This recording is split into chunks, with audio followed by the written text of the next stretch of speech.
যখন জমিনে হাঁটি উত্তপ্ত ভালু যখন তাকে প্রথম তাকে ওই বালুগুলো পর্যন্ত ঠান্ডা হয়ে যায়।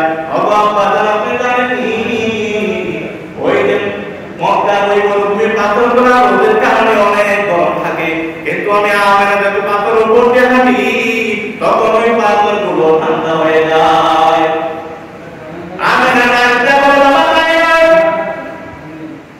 মোহাম্মদ আমি আমার কাছে আসলে আসলে আমি আমেনা যখন আমি কূপ থেকে পানি আনতে যাই বালতি দিয়ে পানি আনা লাগতো, কিন্তু এখন থেকে আমি আমেনা ওই কূপের মধ্যে পানি আনতে যাইতে দেরি হয়, কূপের পানিগুলো অটোমেটিক উপরে আসতে দেরি হয় না।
कौन के मुकाम खुदा तुमको बनाया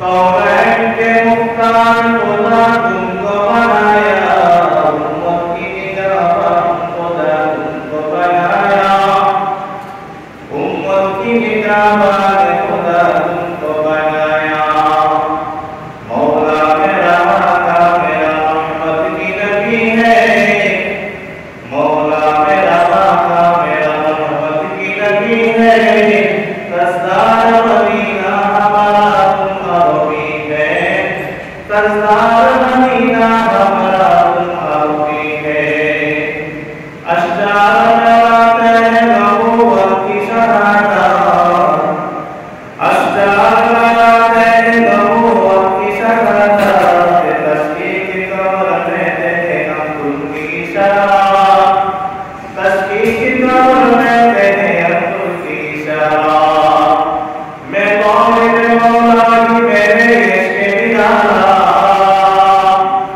मैं तालिब मौला की मेरे इश्क़ बिलाला ऐ जुमला जहां जिनकी कब्र की से उजाला ऐ जुमला जहां जिनकी कब्र की से उजाला अल्हम्दुलिल्लाह अल्लाह ताला दरबार से दरूद के दुनी और के दुआवात और इजाजत और तौफीक नाज़िल फरमाए ए अल्लाह ताला दरबारे शुक्रिया अदा करी अल्हम्दुलिल्लाह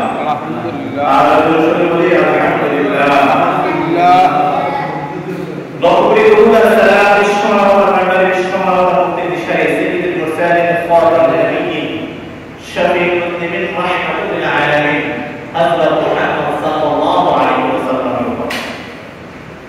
সর্বশেষ নীলের দরবারে নীল আমাদেরকে বিভিন্ন কাজকে পারে করে বিভিন্ন জায়গাতে করতে পারে মুনিবের আগে মুনিবের রূপে সজদা দেওয়ার জন্য যে মুনিব আমাদেরকে বিভিন্ন রূপ বাড়াই থেকে হেফাজত দান করে যে মুনিব আমাদেরকে মসজিদে আসার মতো বসার মতো কিছু শোনা কিছু কথাবার্তা শোনার মতো তৌফিক দান করলেন এই জন্য আবার শুকরিয়া জ্ঞাপন করি আলহামদুলিল্লাহ আলহামদুলিল্লাহ এই মাসটা রবিউল আউয়াল মাস কি মাস কত বছর কি মাস রবিউল আউয়াল মাস চলতেছে এই রবিউল আউয়াল মাসে আমাদের প্রিয় নবী হযরত মুহাম্মদ সাল্লাল্লাহু আলাইহি ওয়াসাল্লাম করে আসছেন গত জুমাবার নবীদের শান সম্পর্কে কিছু আলোচনা করছিলাম রব্বুল আলামিন পবিত্র কালাম পাকে ইরশাদ করেন মা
كذبون ثلاثون كلهم يدعون انه نبي وانا خاتم النبي لا نبي بعدي رسول صلى الله عليه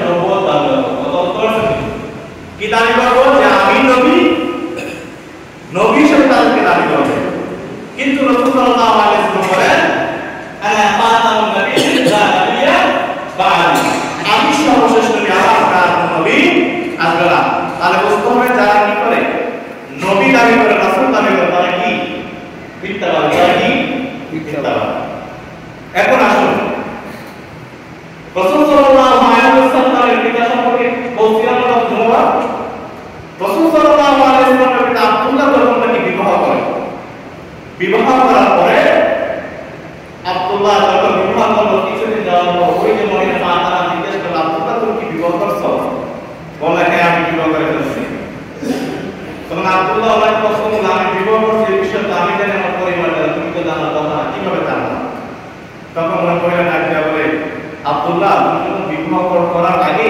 তোমার মাথার মধ্যে একটা নূর ঝলমল করে চলতে চমকাই দিছিল কারণ আমি তাওরাত কিতাবে পেয়েছি যে নাকি নবীর পিতা হবে তার মাথার মধ্যে নবীর নূরটা চমকাই পায় সুবহানাল্লাহ বলেন না সুবহানাল্লাহ যখন নাকি তুমি আমিনাকে বিবাহ করতে এই নূরটা আমার এর ভিতরে চলে গেছে যা কেন তোমার মাথার মধ্যে মনে কি মানে নূরা চমকায় না এই জন্য তোমাকে দেখে বুঝতে পারো রাসূল সাল্লাল্লাহু আলাইহি ওয়াসাল্লামের কাছে আসার পরে ব্যবসার উদ্দেশ্যে আল্লাহর নবীর পিতা আব্দুল্লাহ ব্যবসার উদ্দেশ্যে কোথায় চলে যায় মদিনায় চলে গেল মদিনায় যাওয়ার পর ব্যবসা সুন্দর মতন ব্যবসা করলো ব্যবসা কাজ সুন্দর মতন শেষ করে যখন বাড়িতে আসবে মক্কায় আসার মধ্যে প্রতিমধ্যে আব্দুল্লাহ ইন্তেকাল করেছে নবীজি জন্ম হওয়ার আগে ওনার পিতা ইন্তেকাল করেছে কথা বুঝতে পারছেন নবীজি পৃথিবীতে আসার আগে ওনার পিতা কি করলো জন্মগ্রহণ করলো এর মানে বোঝা গেল কি নবীজি এতিম ছিলেন কি ছিলেন এতিম ছিলেন এখন বুঝেন যারা এতিম তাদের মর্যাদা আছে কিনা নেই আছে না আল্লাহ নবী সাল্লাল্লাহু আলাইহি ওয়াসাল্লাম বলেন কোন ধনাঢ্য ব্যক্তি ভালো ব্যক্তি যদি এতিমের মাথাটা হাত বুলিয়ে দেয় এই হাতের নিচে যে পরিমাণ চুল থাকে এই চুল পরিমাণ সব ব্যক্তি আল্লাহ তাআলা সুবহানাল্লাহ সুবহানাল্লাহ আচ্ছা এরপর রাসূল সাল্লাল্লাহু আলাইহি ওয়াসাল্লাম এই ওনার পিতার জন্য চলে আসলো মক্কায় আসার প্রতিমধ্যে উনি ইন্তেকাল করলেন ইন্তেকাল করার পরে যখন নাকি আমেনা মদিনার গলিতে গলিতে হাঁটে বিধবা মানুষ স্বামী মৃত্যুবরণ করে কি বলে বিধবা বলে না আমাদের সমাজে নিয়ম হচ্ছে বিধবা মহিলা গল্পে কেন নিষেধ না নিষেধ এই আদান যুগের অবস্থা কি ছিল সেম একটা অবস্থা ছিল আমেনা যখন নাকি মদিনার গলিতে গলিতে হাঁটতেছে তখন ওনার শরীর থেকে বেশ কাম করে না আশপাশে যে এলাকা আছে ওনার শরীর থেকে এত বেশ কাম করে গ্রাম বের হয় ঝাড়খণ্ড মক্কার মানুষ বলতে লাগলো আমেনা যার স্বামী মারা গেল কিছুদিন হয় নাই কি এমন বেশ কাম দিয়ে শরীরের মধ্যে যা বেশ কাম মক্কার মধ্যে নাই এত সুগন্ধি দিয়া কেমন স্ত্রী সুগন্ধি দিয়া দেয়া মক্কার হলুদ তুলতে হবে বিষয়টা যখন নাকি রাসূল সাল্লাল্লাহু আলাইহি ওয়াসাল্লামের আবু তালিবের কাহিনী বলছে তখন আব্দুল মুত্তালিব বলল আমি কাবার বলি আমার ছেলের বউ দিয়ে সুগন্ধি লাগে না এবং রাস্তাঘাটে হাঁটে তাহলে তো বিষয়টা আমার কাছে কি লাগে খারাপ দেখা যায় তখন তিনি আসার পর ওনার স্ত্রীকে বলতেছেন তোমার সাথে একটা কথা শেয়ার বলতে চাই কারণ হচ্ছে আমাদের স্ত্রী যখন মৃত্যু হয়ে আমাদের স্ত্রীতে যখন থাকা অবস্থায় স্বামী মৃত্যুবরণ করে সাদা কাপড় পরে না সাদা কাপড় পরে আর একটা অবস্থা ছিল স্বামী মৃত্যুবরণ করার পর শরীরের মধ্যে কোনো সুগন্ধি ব্যবহার করতে পারবে না আপনার কোনো স্বামীর উপর যাই করো কোনো সুগন্ধি ব্যবহার করা যাবে না এই জন্য আব্দুল মুত্তালিব স্ত্রীর কাছে এসে বলে আমি তোমার কাছে একটা কথা বলতে চাই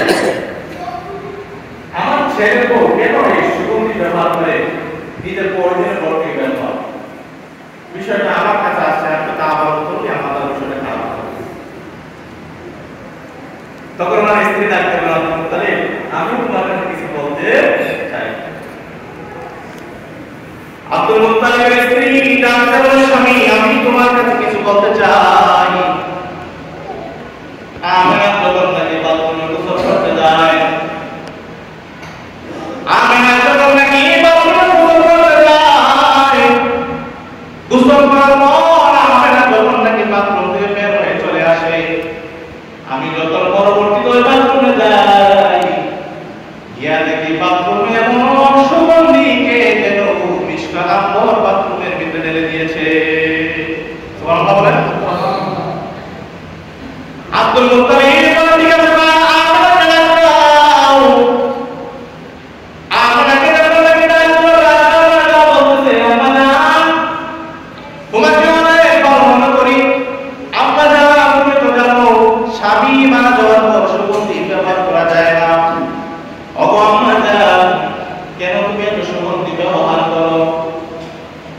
যে সুগন্ধি নাকি মক্কার জমিনের দোকানের মধ্যে পাওয়া যায় না, এত সুগন্ধি।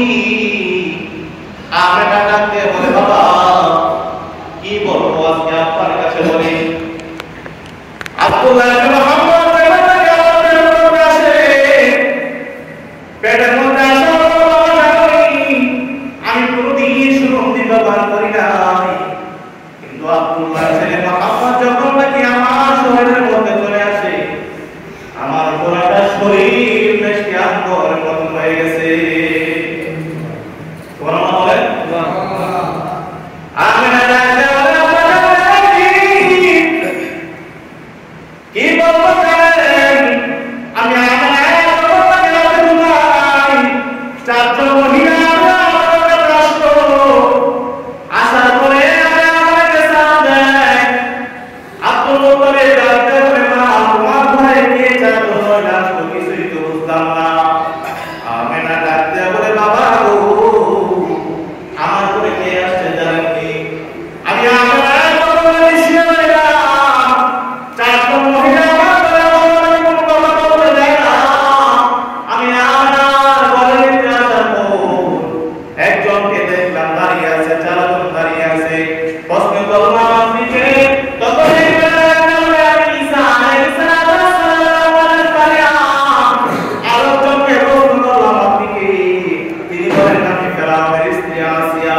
আরেকজনকে প্রশ্ন করলাম আমি কে? তখন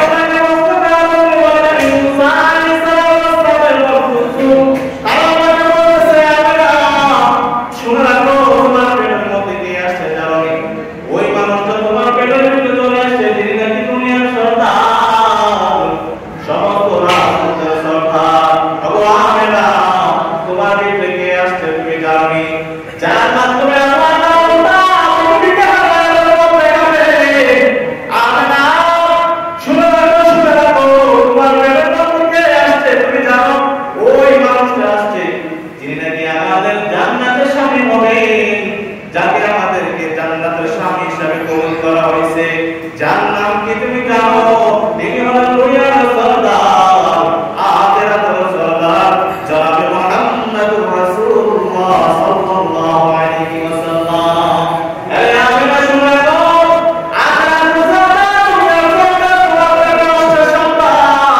আমার স্বামী হিসেবে তুমি কোনো অন্যায় করবে না।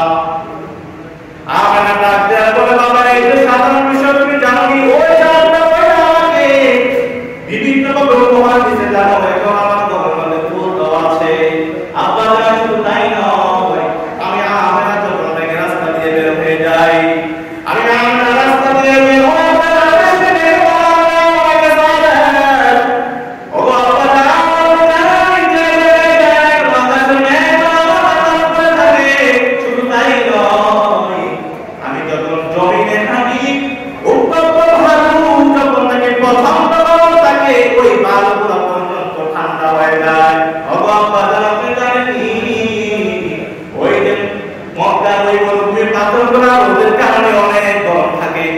আমি আমিনা যখন পাথর উপর দিয়ে হাঁটি, তখন ওই পাথরগুলো ঠান্ডা হয়ে যায়।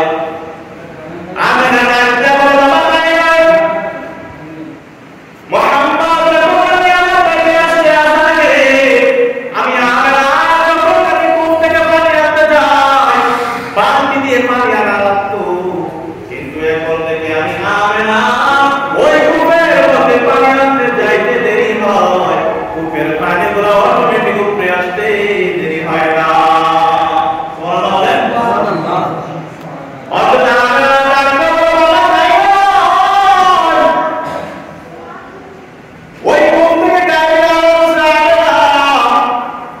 এত কষ্ট করে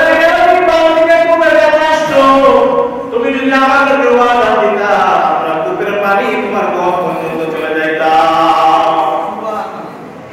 এই মহান আল্লাহর বিশাল মর্যাদা পৃথিবীর জমিনে আছে, ওটা সর্বদা সীমা দেয়।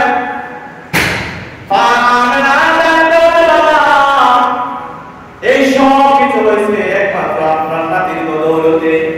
এই নাতি সেই নাতি নয় গো, এই নাতি হচ্ছে সেই নাতি যিনি হবেন জমিনের সন্তান। আল্লাহ নবী সাল্লাল্লাহু আলাইহি ওয়াসাল্লাম যখন জমিনে আসবেন, আমার আল্লাহ তাআলা গোটা পৃথিবীকে অবতরণ করেছেন। আল্লাহ নবী যখন জমিনে আসছেন, জমিনে আসার পরে আল্লাহ নবী সাথে সাথে সিজদায় পড়ে যায়। এমন কোন সন্তান আছে কিনা জমিনে আসার পর সিজদা দেয় নাই? কিন্তু আমার আপনার নবী জমিনে আসার সাথে সাথে সিজদা দিয়েছে আল্লাহকে। সিজদা দেওয়ার পর করে উপরের দিকে তাকাই যেতে হয়। আমার আল্লাহ ওই এক আঙ্গুলের উসিলায় গোটা পৃথিবীটাকে আবার আলোকিত করে দেয়। যখন নাকি জমিনে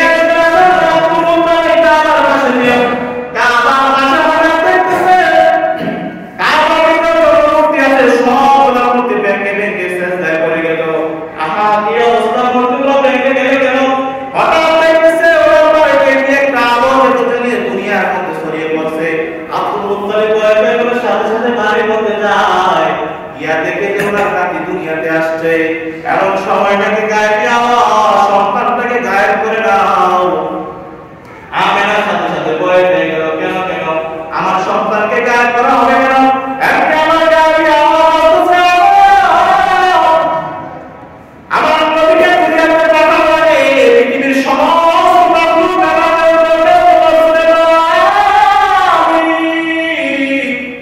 যে নবীর জন্য তুমি পৃথিবীটাকে সাজাইলে, যে নবীর জন্য আপনি আমাদেরকে বানাইলেন, আল্লাহ রাব্বুল আলামিন সেই নবীটাকে আমরা দেখতে চাই। আমার আল্লাহ ডাক দেয়া বলেন, আরে আপনারা শুনে রাখো, আমি মুহাম্মদ কে উঠাও পৃথিবীটাকে তারাও নিব ঘুরাইয়া পৃথিবীর মানুষকে জানিয়ে দিব, দেখে দেবো আমার নবী জমিনে আগমন করে ফেলছে। আল্লাহ রাব্বুল আলামিন নবী দুনিয়াতে আসা আমরা খুশি হচ্ছি, যে খুশিটা আল্লাহ আলামিন সমস্ত ফেরেশতাদেরকে একদিনের জন্য রব্বুল আলামিন ছুটি দিয়ে দিয়েছে। সুবহানাল্লাহ বলেন না? সুবহানাল্লাহ। এর মানে কি বুঝা গেল? সবচেয়ে শ্রেষ্ঠ এবং মর্যাদাবান ব্যক্তি কি? আমাদের নবী মুহাম্মদ সাল্লাল্লাহু আলাইহি ওয়াসাল্লাম। আজকাল যারা বলে যে নবী আমাদের মধ্যে একজন মানুষ, যারা এই কথাটা বলে, আপনি বলেন তো আপনার সন্তান জমিনে আসার পর সিজদা দিয়েছে? তো আপনি কি বলেন যে আমাদের মতো?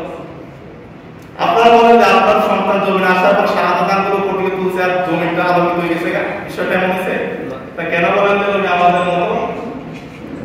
সাধারণ বিষয় মানুষ শিক্ষা না বুঝে সাবধান। নবী যেমন আমাদের সবার নবী আমাদের, কাউকে কিছু বলার প্রয়োজন নাই। নবীর আদর্শটাকে আমরা চলে যাবে পৃথিবীর বুকে, কথা বুঝতে পারছেন না? নবীর আদর্শ যেমন যদি আমরা পৃথিবীর বুকে চলে যেতে পারি, তাহলে পৃথিবীর বুকে একমাত্র সেটা চলবে কার?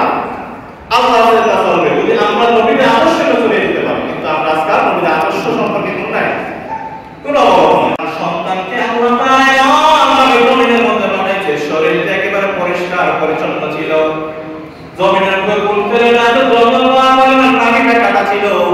কিন্তু আমার আপনার নবী যখন নাকি জমিনে আসছে, তার নাবিটা পর্যন্ত কাটা ছিল। এই জন্য বলতে চাই নবী যখন আস্তে আস্তে বলতেছেন, আমরা যখন নাকি কান্নাকাটি করতেছে ঘরের দরজা বৈশা বৈশা, এমনি আব্দুল মুত্তালিব ডাকতে বলে, মা গো তুমি কেন কান্না করতেছো? আমরা ডাকতে বলে, আমার ছেলেটা কি?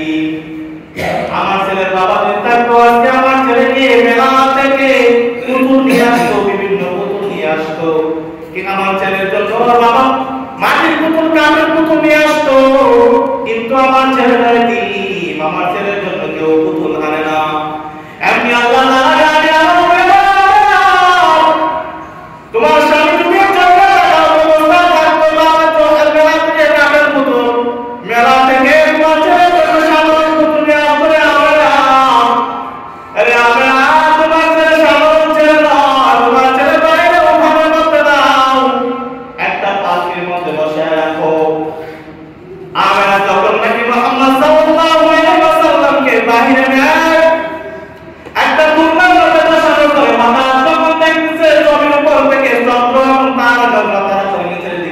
দেখতেছে।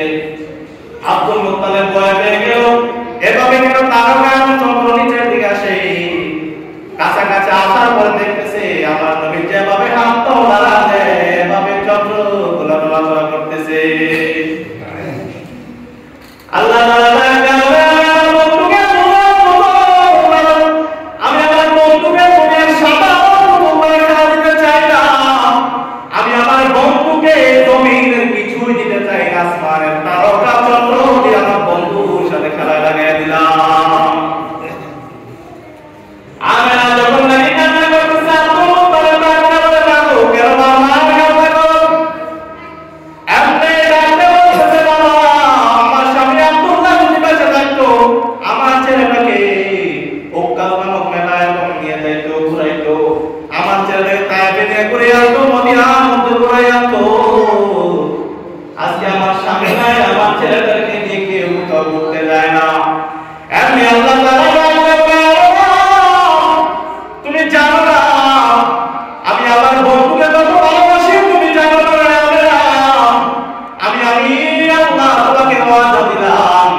আমি আমার বন্ধুকে প্রথম আসমান দ্বিতীয় আসমান দিব, শুধু তাই নয় আমি আমার বন্ধুকে প্রথম আসমান দ্বিতীয় আসমান তৃতীয় আসমান, আমি আমার বন্ধুকে প্রথম আসমান পঞ্চম আসমান ষষ্ঠ আসমান নিয়ে যাব।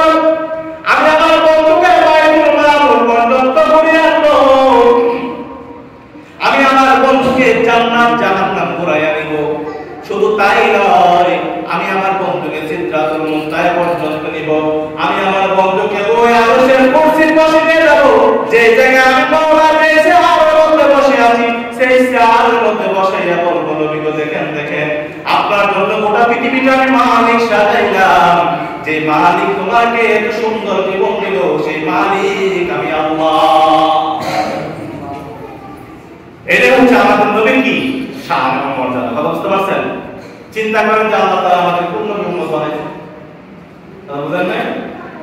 শুধু কি নবীর শান এবং মর্যাদা আছে আর কিছু নাই? নবীর সুন্নাতটা আঁকড়ে ধরতে পারলে শান্তি। কথা বুঝতে পারছেন? কিন্তু নবীর সুন্নাত আজকে আমাদের কাছে নাই। একটা সুন্নাত করে শুনুন, এই পরবর্তীতে আবার বলবো, একটা সুন্নাত করে সাধারণ একটা সুন্নাত। ওমর রাদিয়াল্লাহু তাআলা আনহু জামানায় যখন নাকি মিশর যুদ্ধ করতে গেল সাহাবায়ে কেরাম সেনাপতি ছিলেন সাদ ইবনে আবি ওয়াক্কাস রাদিয়াল্লাহু তাআলা আনহু সেনাপতি, ওনাকে নেতৃত্ব দেওয়া হলো আপনি মিশর বিজয় লাভ করে নিয়ে আসো। মিশর যাওয়ার পরে গিয়া দেখে যে মিশরের কাফেররা বেশ কিছু 52 জায়গা ভিতরে যাওয়া কি না সুযোগ নাই। সাদ ইবনে আবি ওয়াক্কাস একদিন না দুদিন না একটা মাস সেখানে বসে রইলেন, কিন্তু ভিতরে যাওয়ার কোনো সুযোগ পাইতেছেন না। খুবই পেরেশান হয়ে গেলেন। সাথে সাথে ওমর রাদিয়াল্লাহু তাআলা আনহু কাছে দিল চিঠি পাঠাইলো, আমাদেরকে সাহায্য দেন, আমরা তো যুদ্ধটা বিজয় লাভ করতে পারি না। ওমর রাদিয়াল্লাহু তাআলা বলেন না, আমি তোমাদেরকে কোনো সাহায্য করতে পারবো না, তবে তোমরা চিন্তা করে দেখো তোমরা কোন নবী কোন সুন্নাত ছাড়ছো কিনা। তখন তারা চিন্তা করতে লাগলো কি যদি সাহায্য না আসে তাহলে আমরা কি করবো। চিন্তা করতে লাগলো, সবাইকে ডাকবো, আসো সবাই আমার সামনে আসো, সবাই আমাদের সামনে কি এবং আমরা সুন্নতটা ছাইড়া দিলাম, যে সুন্নতের কারণে আমরা কি করতে পারি না, যুদ্ধ বিজয় লাভ করতে পারতেছি না। তখন একজন দুইজন বলে না আমরা তো সব সুন্নত পালন করতেছি। হঠাৎ একজন বলে হ্যাঁ একটা সুন্নত আমরা কি করছি না পালন করি না, সেটা হলো মেসওয়াক। মেসওয়াক করা কি সুন্নত, জানেন না সবাই? মেসওয়াক করা কি সুন্নাত। মেসওয়াক করলে কি ছোট টুটি পারে পাওয়া পারে, এটা জানেন না? ডাক্তারের কাছে গেলে জিজ্ঞেস করেন ডাক্তার বলবে, অনেক সময় তারা বুঝতে বিশ্বাস হয় না আপনাদের বানায় না আসলে বিষয়টা। যারা মেডিসিন ডাক্তার আছে তাদের সাথে পরামর্শ করে মেসওয়াক করলে কি লাভ হবে, বলবে মেসওয়াক করলে চোখে কি পারে পাওয়া পারে। নবীর প্রত্যেকটা সুন্নাত একটা না একটা লক্ষ্য আছে, হয়তো আমরা জানিও না বুঝি না। এরপর রাসূলুল্লাহ সাল্লাল্লাহু আলাইহি ওয়াসাল্লাম সাহাবী আক্কাস রাদিয়াল্লাহু তাআলা সবাইকে নিয়ে বললেন ঠিক আছে আজকে প্রত্যেকটা দিন আমরা কি করব, মেসওয়াক করব। যখন তারা মেসওয়াক করা আমল করা শুরু করে দিল, সবাই মদিনার আশপাশে এই মিশরের আশপাশে গাছ ডালপালা ভাঙে ভেঙে মেসওয়াক করলো। সাহাবীরা যখন থেকে মেসওয়াক করা শুরু করে দিল, ওই মাস থেকে ইহুদি কাফেররা বলতে গেল, আহারে এতদিন দেখলাম মুসলমানরা শুধু মাছ মাংস খায়, দেখছো নি তারা এখন গাছের ডাল পর্যন্ত খেয়ে ফেলতেছে। যখন নাকি কাফেররা দেখতেছে মুসলমানরা মেসওয়াক করে বলছে, দেখছো মেসওয়াকের দাঁত পরিষ্কার করে আমাদেরকে না জেনে কাঁচাই খেয়ে ফেলবে। এভাবে আল্লাহ তাআলা যখন নাকি তাদের একটু ভয় ঢুকে আসলো, এমনি তারা বলতেছে সাবধান, তাদের সাথে আমরা যুদ্ধ করতে পারবো না। ওই কাফেররা ভয় পেয়ে গেল মুসলমানদের মেসওয়াক করার কারণে। মুসলমানরা যখন নাকি মেসওয়াক শুরু করে দিল, নবীর সুন্নতের আমল শুরু করে দিল, তারা তো ভাবতেছে না যে তারা মেসওয়াক করে দাঁত পরিষ্কার করে আমাদের খাওয়ার জন্য, কিন্তু তারা তো জানে না নবীর সুন্নাত, তারা তো সেটা জানেই না। ওই দিন কাফেররা ভয় পেয়ে গেল, তারা লুকায়ে গোপনে এসে ওই যে খুলনা সময় পড়া করে চলে গেল। সাদ ইবনে আব্বাস রাদিয়াল্লাহু তাআলা যখন নাকি যুদ্ধের উদ্দেশ্যে গেটের সামনে যায়, গেটের সামনে আসতে গিয়ে দেখে তারা গেট খুলে পলায়ন করলো।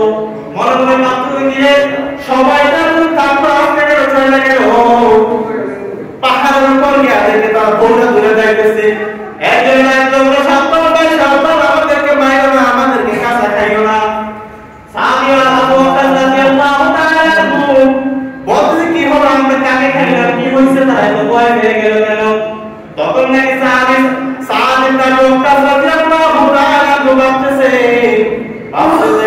যে বাবা তুমি নবীর সুন্নাত মেসওয়াক করি নাই, এই মেসওয়াক করার কারণে আল্লাহ আমাদেরকে বিনা যুদ্ধে আমাদেরকে বিজয় লাভ করে দিয়েছে।